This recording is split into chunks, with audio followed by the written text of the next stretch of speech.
그래서 많이들 물어보시는 것 중에 좀 안 되는 것들이 뭔지 말씀을 드릴게요. 중도금이랑 잔금을 쳐야 되는데 대출이 생각보다 안 나와요. 아니면 대출 금리가 너무 높아요.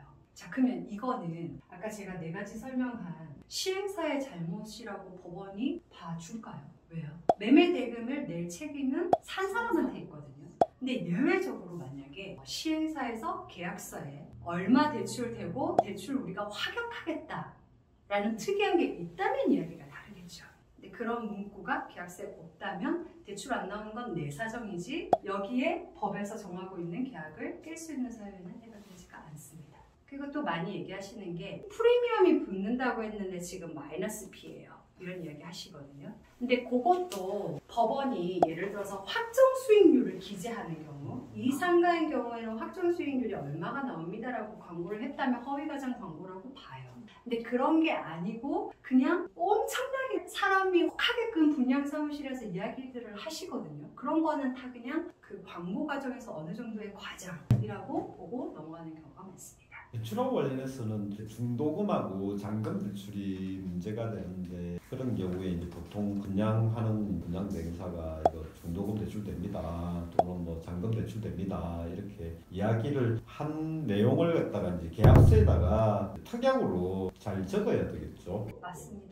굉장히 지금 중요한 말씀을 해주셨는데요. 우리 의뢰인들이 이제 많이 헷갈려 하시는 게 모델하우스에 가서 이제 막 설명을 듣잖아요. 근데 이 사람들은 누구냐면요. 분양만을 대신하는 사람들이거든요. 그러면 법원이 이 사람들과 우리 계약서상에 적혀있는 시행사를 구분을 해서 봅니다. 그래서 분양 대항사가 팔기 위해서 막 칼을 치는 거를 계약서에 안 적혀 있으면 시행사한테 해내라고 할 수가 없다는 거예요. 이 구조를 아셔야 되는 게 이분들은 한 호실호실을 팔 때마다 인센티브로 수수료를 가져가는 구조이기 때문에 파는 거에 굉장히 급급해져 있어요. 그래서 대행사가 설명하는 내용이 나한테 굉장히 중요하면 계약서에 그 내용을 적어주세요.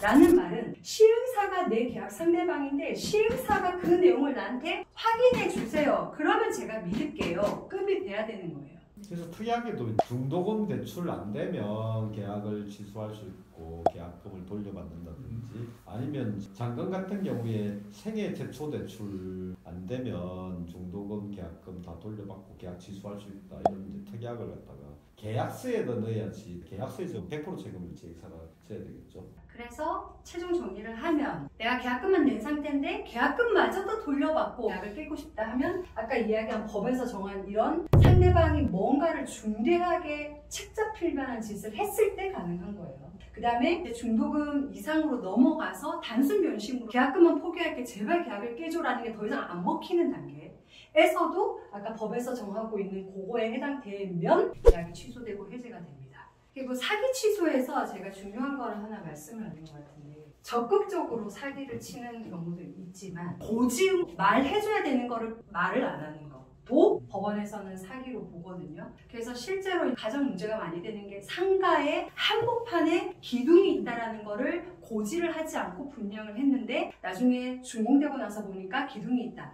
그러면은 이것도 마찬가지로 고지음으로 있는 걸 고지 안 한 숨김으로 인한 사기 취소가 되고요. 그 다음에 아파트를 분양을 하면서 그 뒤에 엄청나게 공동유지가 있는 거를 숨긴 경우도 이런 그 고지 의무가 있는데 그걸 숨기고 한 거다라고 보는 케이스가 있어요. 이것도 실무에서 문제가 많이